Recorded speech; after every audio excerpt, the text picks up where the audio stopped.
Chicos, buenas tardes. Espero se encuentren súper bien. El día de hoy nos toca nuestra última clase como tal, que sería, los ácidos nucleicos y nucleótidos. Bueno, nada, sin más preámbulo, vamos a iniciar la clase que en realidad es una clase bastante corta, más o menos, ¿no? Entonces, antes de continuar, como una pequeña introducción, vamos a hablar sobre lo que son las generalidades de lo que son las bases nitrogenadas, ¿no? Ustedes saben que el ADN está compuesto, el ADN y el ARN está compuesto por una base nitrogenada, por lo que sería un azúcar, ¿no? Y también por un grupo fosfato, ¿verdad? Entonces, eh, bueno, entonces dentro de las bases nitrogenadas tenemos dos tipos, las pirimidinas y las purinas, de las cuales ya fuimos viéndolas en lo que son grupos funcionales, ¿verdad? ¿No? Entonces, dentro de las pirimidinas, que recordemos que son aquellas que solo tienen un anillo, ¿no? Tenemos la citosina, la timina y el uracilo. Cabe recalcar que la timina está en el ADN y en el uracilo en el ARN, ¿no? ¿Verdad? Que se intercambian, ¿no? Ahora, ¿por qué la timina está en el en el ADN y por qué no está en el ARN? Porque la timina, digamos que tiene la capacidad de detectar, y de seguro si ya están llevando biología, ya lo habrán visto en biología, de detectar ciertas anomalías o, digamos, ciertas mutaciones, mejor dicho, en lo que es el ADN, ¿no? Y por ello es que está pues, en el ADN. Y sustituirlas, ¿no? Ahora, lo que son las purinas, tenemos dos, adenina y guanina, que serían anillos bicíclicos, ¿no? Ahora, asimismo, vamos a recalcar que son compuestos heterocíclicos, que ya lo vimos en la primera clase, ¿no? Van a ser aromáticos, van a ser insolubles en agua y van a ser básicos débiles. ¿Qué significa que sean básicos débiles? Que no se disocian completamente en iones cuando están en una solución. En este caso, como ya les mencionaba anteriormente, todas las reacciones que se van a dar en el cuerpo significa una solución acuosa, ¿verdad?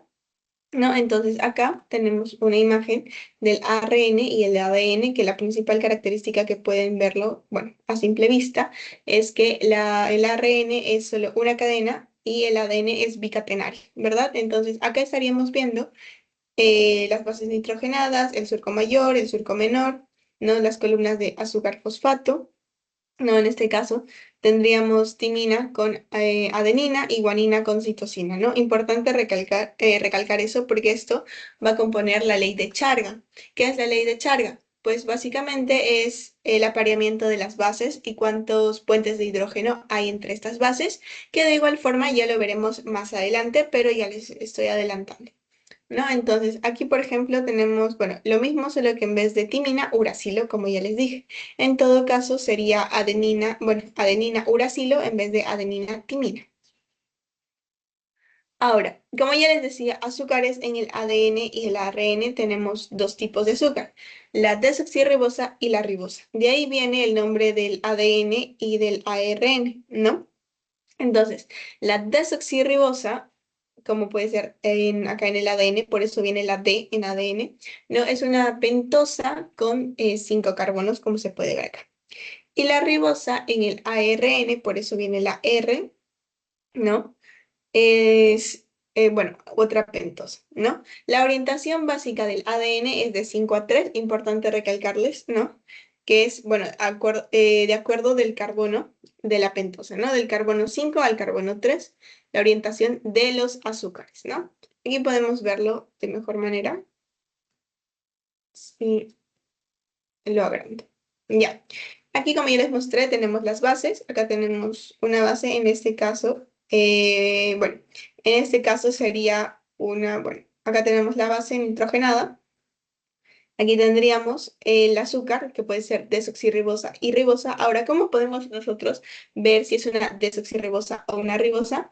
Bueno, nos vamos justo aquí al carbono número 2, que sería ese de acá, como pueden apreciar. En el carbono número 2, en el cuestión de desoxirribosa, no vamos a tener un oxígeno. Por eso es desoxi, ¿no? O sea, desoxigenado. Y en cambio, en la ribosa sí vamos a tener un grupo OH. ¿verdad?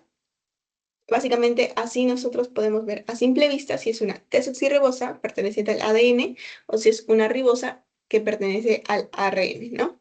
Entonces por acá, por el otro lado, tendríamos lo que es el grupo fosfato, que podemos apreciarlo acá, que bueno, ahora, esto básicamente nos ayuda a ver lo que es el enlace entre el azúcar y el grupo fosfato. Como ustedes pueden ver, el enlace se va a dar en el carbono número 4 de lo que es la pentosa, este de aquí, la pentosa, en el carbono número 4. Carbono 4 y 5 que van a estar aliados hacia lo que es el grupo fosfato. No específicamente, vamos a tener el enlace en el carbono número 5, ¿verdad? En el carbono número 5. Y ya, esto básicamente. A ver,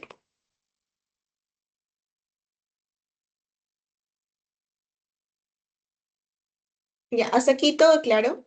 Creo que recién estamos entrando en las generalidades, entonces no creo que haya mayor complicación, ¿no? Recordemos que el ADN, ¿qué significa, chicos? ¿Alguien sabe?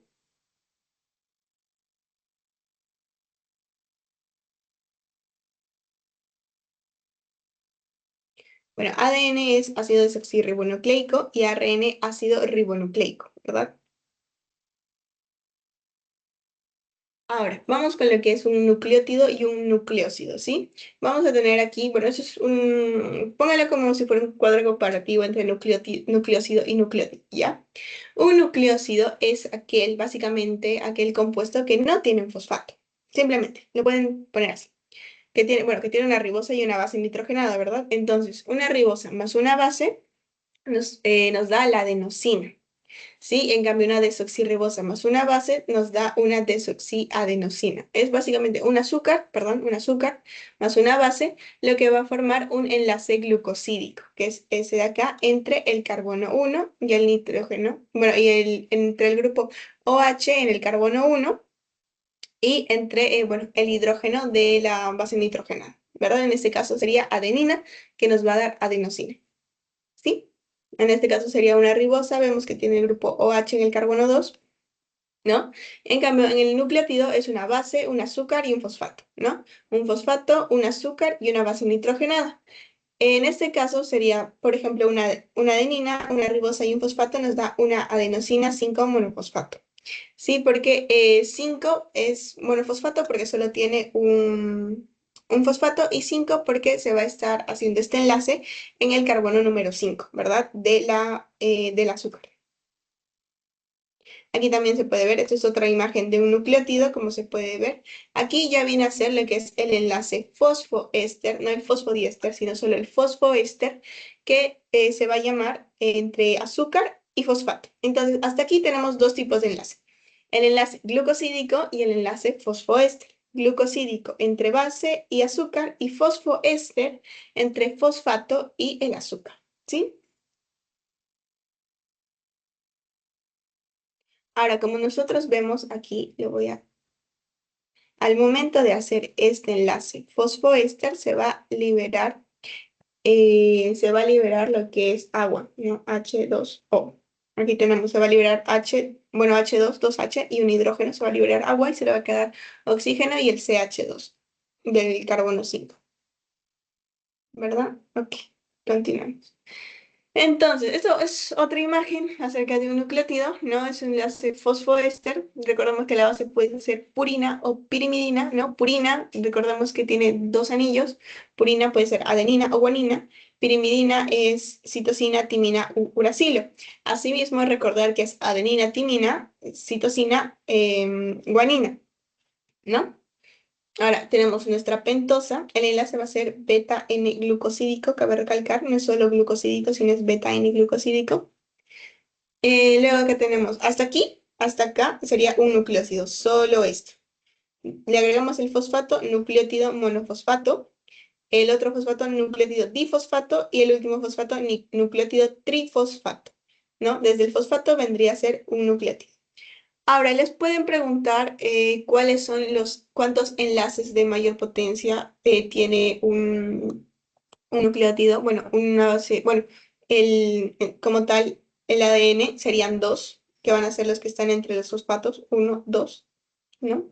Que, bueno, eso más que todo. Ahora, bueno, esos son los enlaces de las bases nitrogenadas. Acá tenemos una cadena de polinucleótidos del ARN, no ADN, solo ARN, por eso es bica, por eso es, solo hay una cadena. Y aquí tendríamos, recordamos que siempre se van a ensamblar de, bueno, de 5 a 3, ¿no? Acá tendríamos el famoso enlace fosfodiéster, ¿sí? El enlace fosfodiéster hace relación, digamos, ¿se acuerdan? Que ya les explicaba, fosfoéster entre base, perdón, entre azúcar y fosfato, ¿verdad? Si es, digamos, difosfato, sería un fosfato más, ¿no?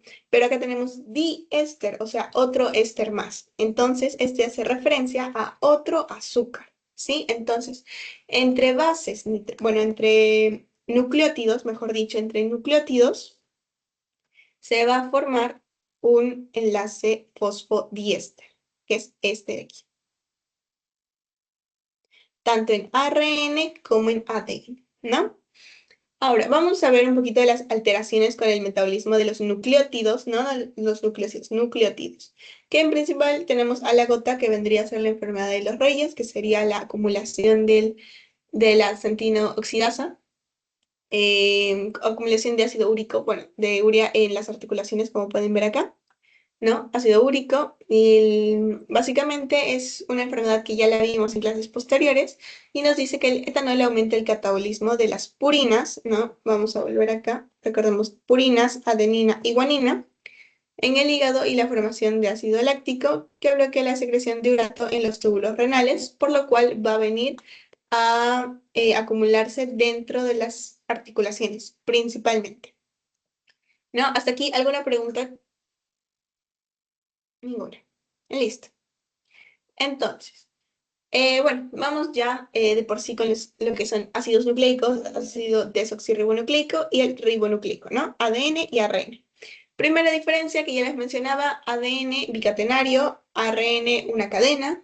Segunda diferencia que uno tiene una desoxirribosa y el otro tiene una ribosa, ¿no? Tercera diferencia que uno tiene la timina y el otro tiene el uracilo, ¿vale? Hasta ahí tenemos tres diferencias. Todo lo demás se va a mantener más o menos igual, ¿no? En sí, las cadenas, bueno, del ADN son cadenas antiparalelas y por ende son complementarias. Una cadena va a complementar a la otra, ¿no? Van a dar un giro helicoidal, que sería, bueno, el giro que hace aquí la cadena del ADN, y van a ser de tipo alfa hélice, ¿no? ¿Se acuerdan que vimos el tipo alfa hélice cuando hablábamos del plegamiento de las proteínas? Bueno, alfa hélice. Desoxirribosa, que aquí está mal escrito, perdón. Y tendríamos, bueno, sus bases nitrogenadas, adenina, citosina, guanina, timina, no adenina, timina, citosina, guanina. Se encuentra en el núcleo, en la mitocondria, en el cloroplasto y pues lo que todos sabemos es que almacena nuestra información genética. No, el ARN ya también es una ribosa, es adenina, uracilo, guanina, citosina. De igual forma se encuentra en el núcleo, citoplasma y ribosoma y transmite la información genética, puesto que como ya lo vimos en la clase de proteínas, va a ser el único que puede atravesar el núcleo por los poros nucleares y llegar hacia lo que es el ribosoma para ejecutar lo que es la transcripción, ¿no? Ahora, aquí hay algunas preguntitas, ¿no? Y bueno, a ver si las pueden responder. Voy a ver quiénes están. Si no hay muchas personas, pues la respondo yo, no hay ningún problema. Ah, listo. Ah, listo, sí. Bueno, ya perfecto. Entonces, antes de hacerle las preguntas, hasta aquí, ¿alguna pregunta? Bueno, alguna pregunta, valga la redundancia, semipersonal, algo que no hayan entendido de la clase hasta ahora, algo que quieran que repita.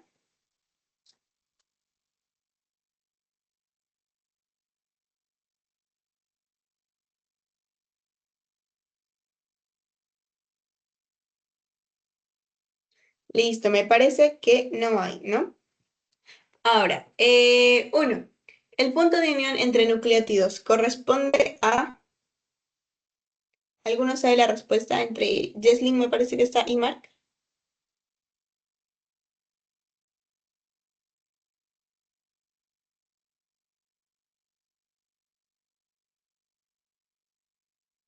Bien, el punto de unión entre nucleótidos, vamos a retroceder un toque. ¿Sí? Acá.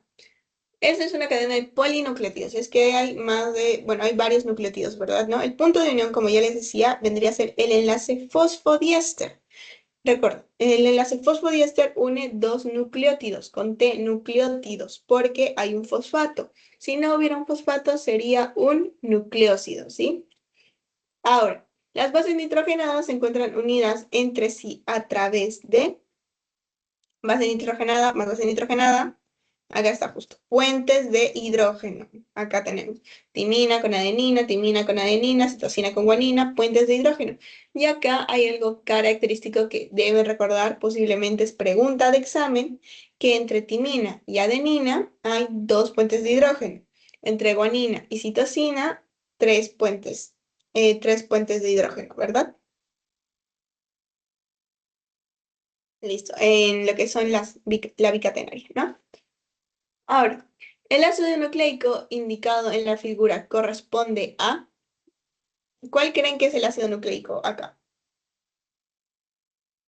¿Será un ARN o un ADN? Esta pregunta está más que regalada.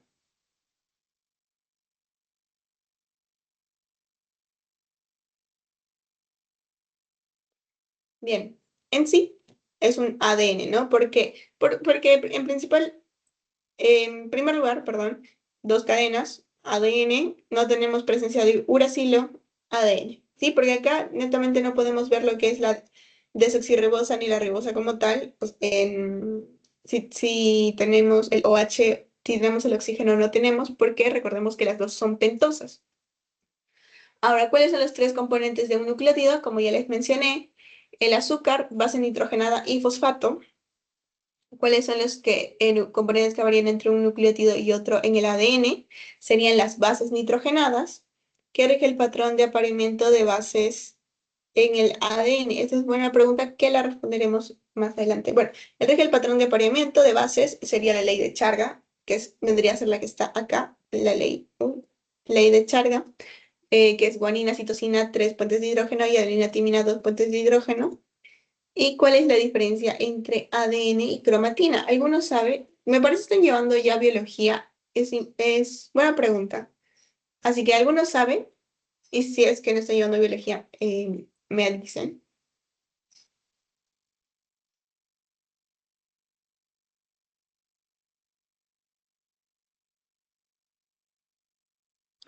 Disculpa, ¿cuál fue la pregunta? En primer lugar, si ya están llevando biología. Sí, Entonces, ¿pueden responder cuál es la diferencia entre ADN y cromatina? el nivel de condensación que hay entre ambos. Correcto, sí. Ahora, ¿alguno me puede decir qué es lo que está mal aquí?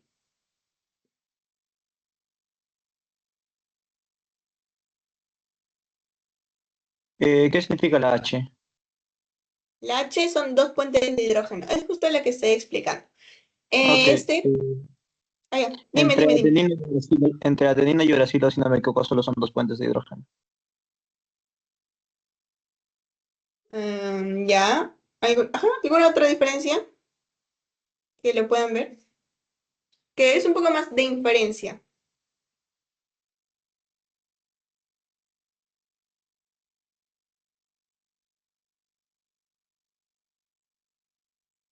No, no tengo idea.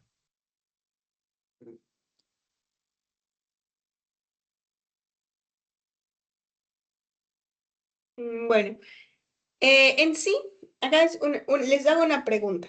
Si les mencioné que el ARN es solo una cadena, ¿será posible que el uracilo y la adenina formen puentes de hidrógeno? Si es entre bases nitrogenadas. No, Entonces, ¿por qué acá habría tres o dos puentes de hidrógeno? cierto, cierto. Eso es lo que están pensando. Aquí. Bueno, luego tenemos la ley de Charga o de Chargaff con doble F, de acuerdo a lo que estemos viendo. Adenina, timina, recuerdan, dos puentes de hidrógeno. Guanina, citosina, tres puentes de hidrógeno. Bueno, este es un video de resumen, que como les paso el PPT lo pueden ver más adelante, porque en realidad es todo lo que he mencionado. Ahora, vamos con lo que son las características de la doble hélice y por consiguiente características del ADN, ¿no? Bueno, las hebras son hebras que tienen polaridad opuesta, ¿no? Uy, listo. Son hebras que tienen polaridad opuesta, tienen un grupo fosfato. De largo van a venir más o menos 3.4 nanómetros. Ya van a medir 2.2 nanómetros, ¿no? Siempre van de 5 a 3, ¿no? Tenemos la presencia de desoxirribosa, fosfato y, bueno, crestas superficiales, que van a ser estas de acá, que van a ser las hidrofílicas, y las bases nitrogenadas, que serían las que están adentro, van a ser hidrofóbicas, ¿verdad? Y las características de la doble hélice se van a dar gracias a las teorías y descubrimientos de Watson y Crick, ¿no?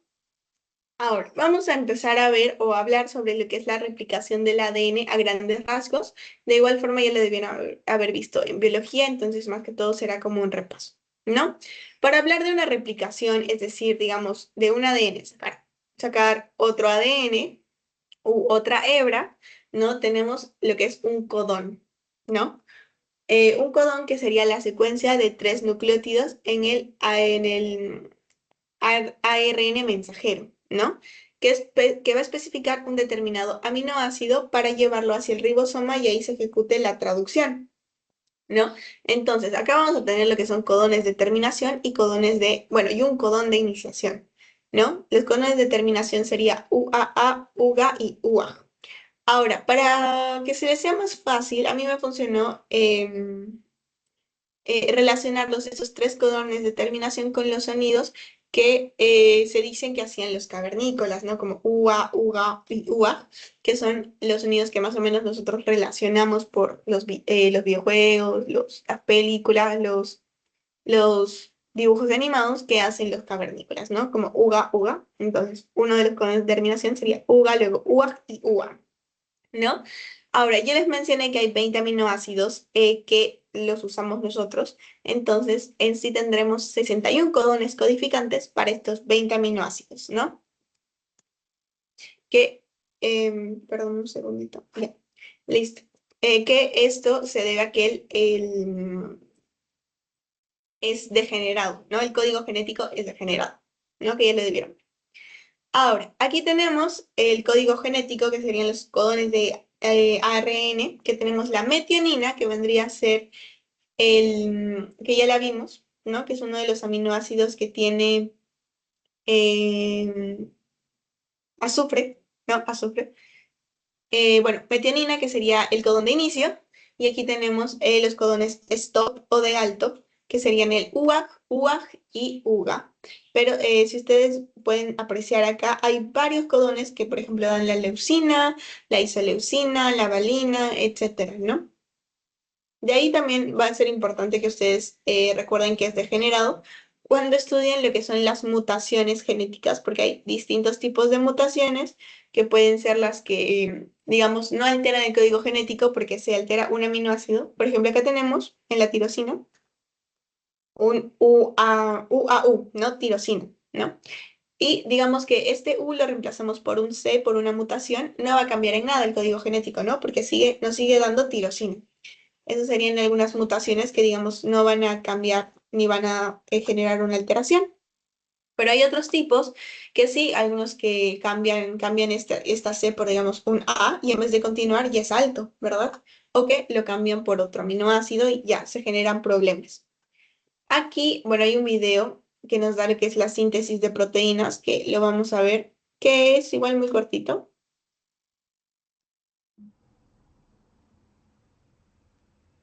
que bueno, está en inglés, pero de todas maneras me parece que se entiende. Esta es una célula. Ahora está en español, listo. Dentro hay una estructura, el núcleo, que contiene el genoma, que en los humanos está dividido en 23 pares de cromosomas. Cada cromosoma está formado por cromatina. Esto es una hebra larga de ADN que está empaquetado alrededor de unas proteínas llamadas histonas. Dentro del ADN hay secciones que son genes, y algunos de estos genes poseen las instrucciones para construir proteínas. Cuando un gen es activado, una enzima llamada ARN polimerasa se une al extremo inicial del gen. Esta se desplaza a lo largo del ADN, creando una hebra de ARN mensajero a partir de bases que se encuentran en el núcleo. El código del ADN determina el orden en que esas bases libres se van agregando al ARN mensajero. Este proceso se llama transcripción. Antes de que el ARN mensajero pueda utilizarse como un plano para la construcción de proteínas, necesita ser procesado. Esto involucra remover secciones y unirlas. Luego, el ARN mensajero sale del núcleo hacia el citoplasma y se encuentra con fábricas de proteínas llamadas ribosomas. El ribosoma se une al ARN mensajero y va a leer el código de esta hebra para construir una cadena de aminoácidos. En el ser humano hay 20 tipos distintos de aminoácidos que forman las proteínas. Moléculas de ARN de transferencia llevan a esos aminoácidos hacia el ribosoma. El ARN mensajero se lee de a 3 bases por vez. A medida que cada triplete o codón se lee, el ARN de transferencia entrega el aminoácido correspondiente. Este se agrega a una cadena de aminoácidos y una vez que el último aminoácido es agregado, esta cadena se pliega formando una estructura compacta que es la proteína.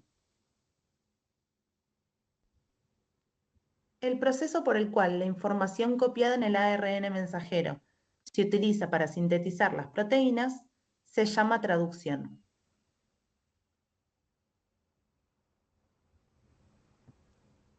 Bien, listo. Esto es más que todo un video para recordarles lo que ya vimos en la clase de proteínas, que también lo vimos, pero más como un esquema, no tanto como un video, y espero pues les haya servido. De igual forma, voy a repetir lo del video, un toque más sintetizado. De igual forma, va a estar súper sintetizado. Y bueno, para recordarles que la síntesis de proteínas va a tener 2 puntos, ¿verdad? La transcripción y la traducción. La transcripción se va a iniciar básicamente cuando en el ADN que está presente en el núcleo, estas hebras se van a separar y va a entrar se va a formar lo que es un ARN mensajero que va a llevar la mitad del mensaje, porque solo puede copiar una hebra, ¿verdad? Del ADN, va a llevar la mitad del mensaje por medio de la transcripción.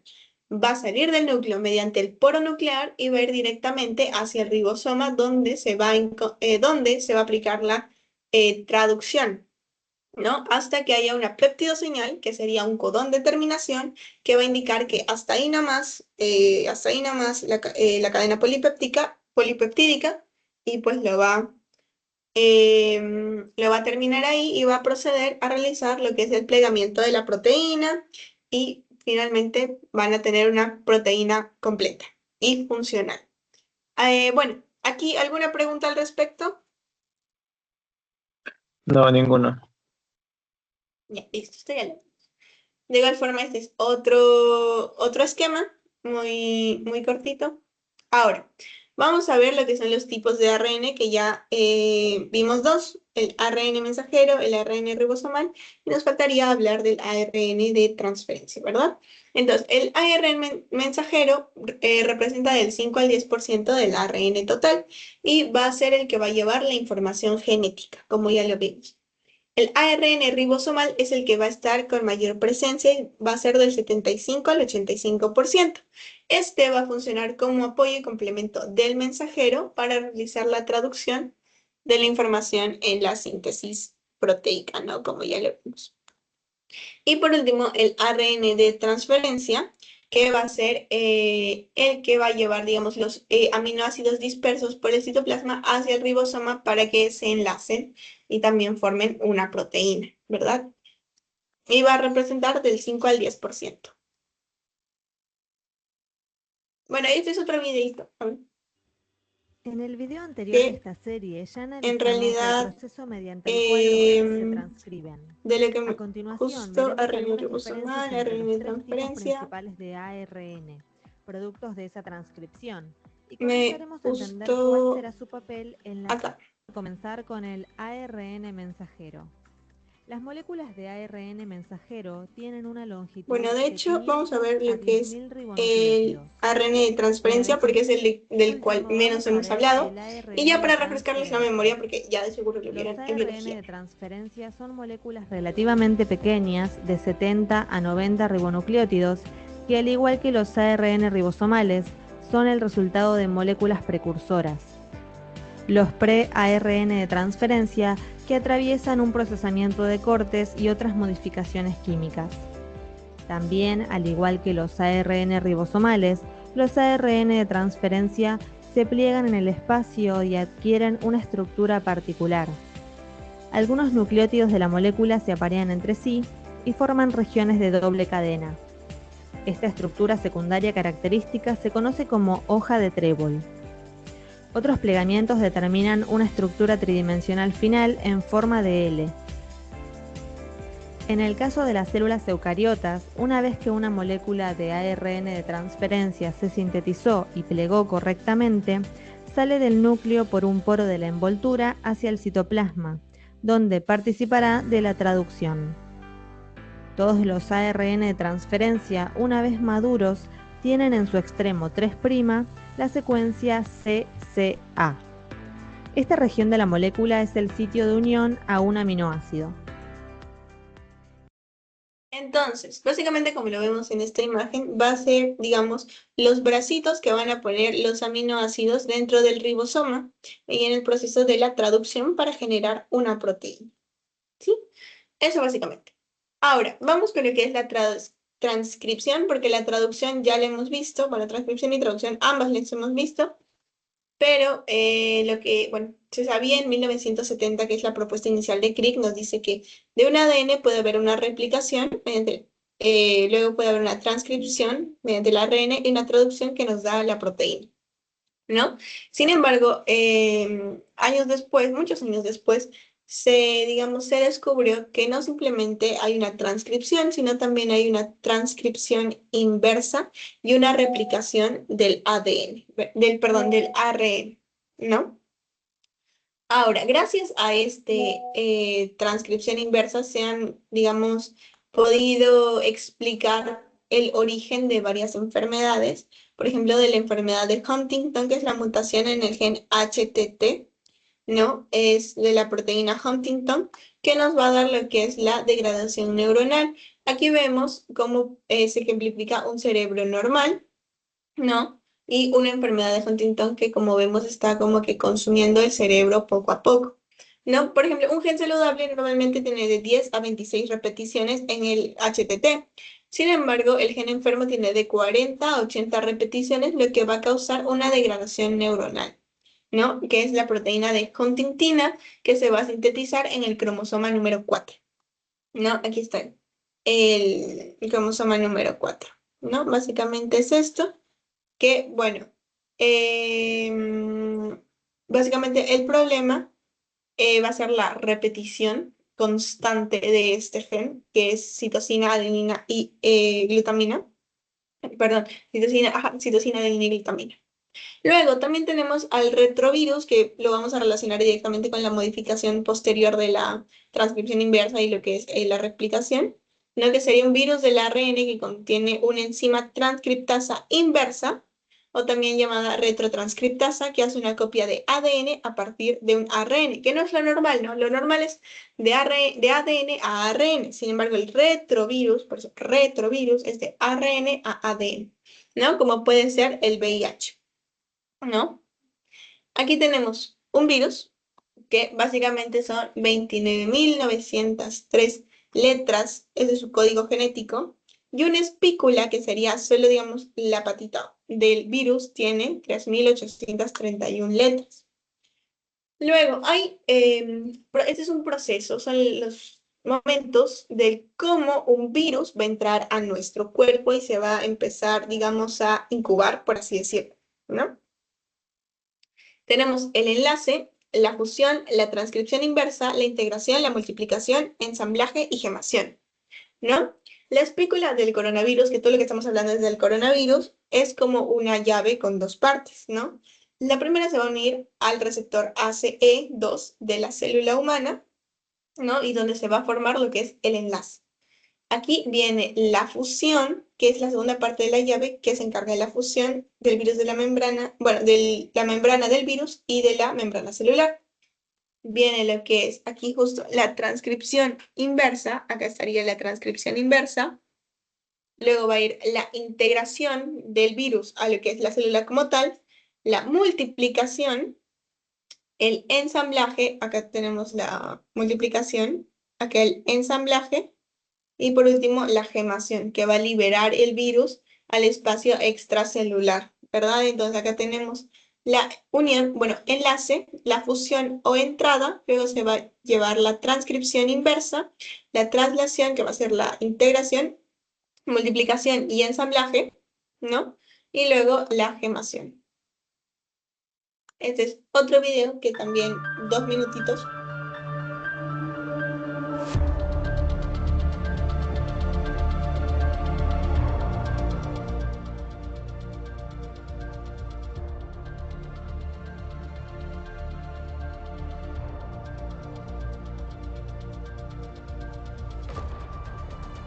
Este vendría a ser el virus del coronavirus. Vaya la redundancia.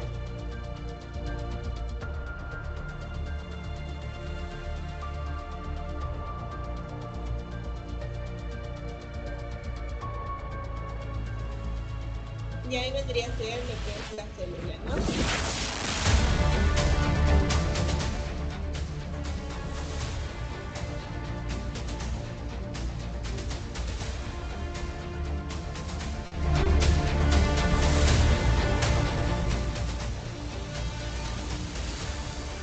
Vemos cómo va a empezar a funcionar un paredes, un membrana celular, un paredes celulares.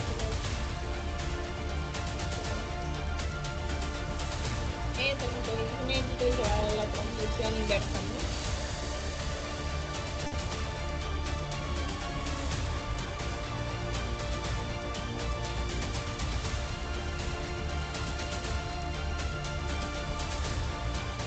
Ahí vendría a ser lo que es la multiplicación, luego empaquetamiento y por último gemación del virus, que va a romper la membrana para salir y se va a llevar los fosfolípidos de la membrana. Van a salir tantos que van a acabar destruyendo la célula. Bueno, la célula, la membrana y por consiguiente pues la célula, ¿verdad? Porque, bueno, ya no va a tener su barrera protectora, ¿ven?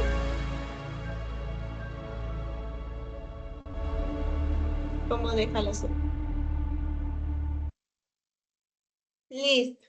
Ahora vamos, ya para finalizar, vamos a hablar un poquito de lo que son las generalidades de todo esto, ¿no?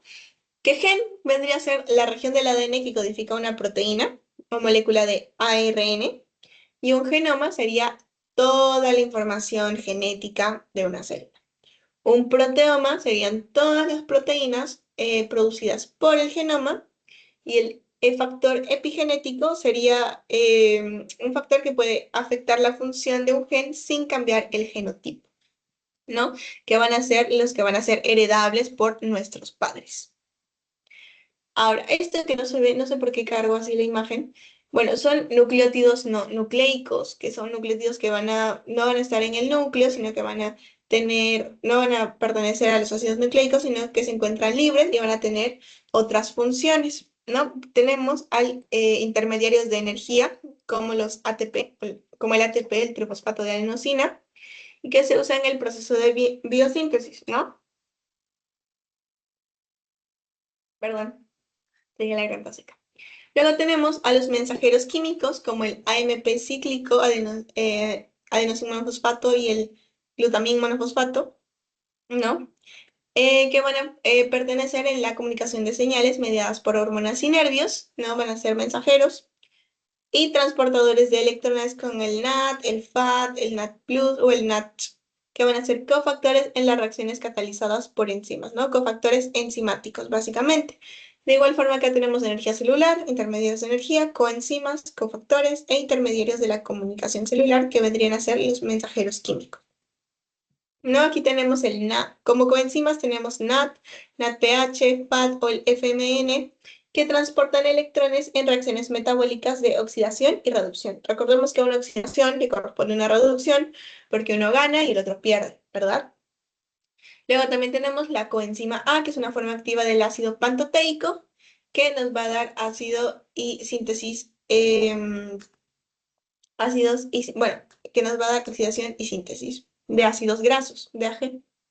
Luego tenemos intermediarios de comunicación celular, el AMPC y el GMPC, que es guanosin monofosfato cíclico, y el adenosin monofosfato cíclico.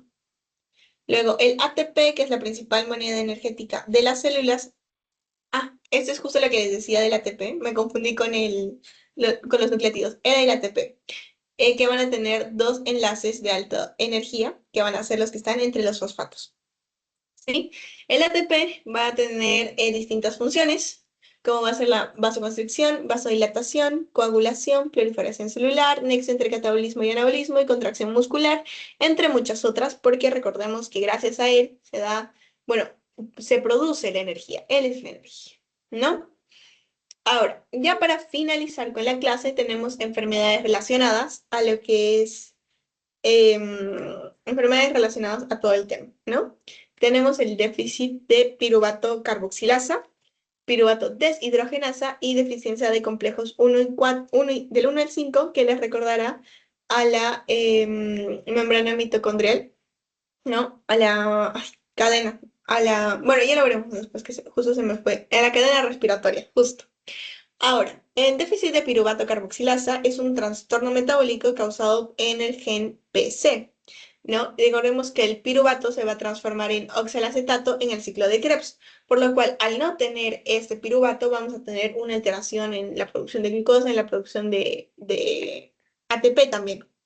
Deficiencia de piruvato deshidrogenasa es la obtención de ATP a partir del piruvato a sí mismo, para que en uno viene a alterar la deshidrogenasa y el otro es carboxilasa y está netamente relacionado con un gen. Y la deficiencia de complejos 1 y 4, que sería déficit de ciertas proteínas. Ahora, el piruvato carboxilasa nos va a generar acidosis metabólica, por lo cual retraso en el crecimiento y en el desarrollo, convulsiones recurrentes a una edad temprana. No tenemos tipo A, que es la forma americana, y tipo B, que sería la forma francesa, que la tipo B, digamos que sería un poquito más grave que la tipo A, ¿no? Pero de igual forma. Tenemos que vamos a tener menor glucosa, más lactato, menos alanina, más amonio, más citrulina, más lisina, y bueno, mayor alteración de cuerpos cetónicos, ¿no? Mayor generación de cuerpos cetónicos. Esto más que todo es de conocimiento, no hace falta que se aprendan todo esto, no creo que les venga. Ahora, en deficiencia de piruvato deshidrogenasa son parecidos, solo que asimismo va a va a tener otros síntomas, por así decirlo, y van a ser otro tipo de diagnósticos, como puede ser por la punción lumbar, por los estudios enzimáticos, y está más relacionado con, bueno, mutaciones y un aumento del lactato y piruvato. Y por último, la deficiencia de complejos del 1 al 5, que sería en el cadena de transporte de electrones en la membrana mitocondrial interna, ¿verdad? La que ya vimos hace tiempo. Ahora, por último tenemos las mitocondriopatías, ¿no? ¿Alguna me puede decir quién de los progenitores es responsable de las mitocondriopatías? La madre. La madre, correcto. ¿Por qué? ¿No era porque se heredaba la mayor parte del material genético de la madre? Sí, pero no. Al momento del espermatozoide fecundar al óvulo, va a perder su cola, va a perder todo esto de aquí, todo esto. Justo aquí en la zona del cuellito es donde tiene las mitocondrias el espermatozoide, por lo cual al momento de fecundar va a perder todas sus mitocondrias y el óvulo es el único que lo va a tener. Por ello es que la madre nos da todas las mitocondrias, ¿no? Ahora, características de las mitocondriopatías. No dispone de sistemas eficientes de reparación, el ADN es más susceptible a las mutaciones y hay una producción de radicales libres. ¿No? Eso es lo que ya les decía de las madres y cómo van a ser, cómo se van a ver afectados. De igual forma, esto lo van a ver en embriología. Me parece les toca el próximo año, no, el próximo ciclo de embriología, me parece llevan. Entonces, tenemos un padre no afectado y una madre afectada, nos va a dar a niños afectados, porque la madre lleva las mitocondriopatías. En cambio, a un padre afectado y una madre no afectada, no, bueno, van a darnos hijos que van a estar sanos, no afectados. Bueno, sería la bibliografía. Y en la próxima clase tendríamos lo que es un repaso o química aplicada a la vida, ¿no? Que básicamente es un repaso de todo lo que hemos visto. Y bueno, eso sería todo. Ahorita les paso pues les voy a dejar de compartir un segundito. Ah, ya. Y con esto me parece, tú, Mark, me dijiste que pasé los PPTs por el grupo. Con esta última PPT voy a pasar todo completo por el grupo de una vez, para que ya no todo Por, después. ¿Cómo? que sí, por favor, gracias. Si podrías pasar los PPTs. Sí, sí, no te preocupes. A ver, ya, voy a pasar el forms y listo. Mm, mm, mm. Bueno, si me deja también el Google, listo.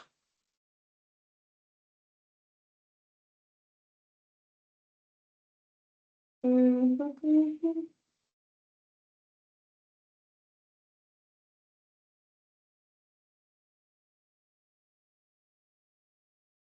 Listo, chicos, hacen su post-test y se pueden retirar.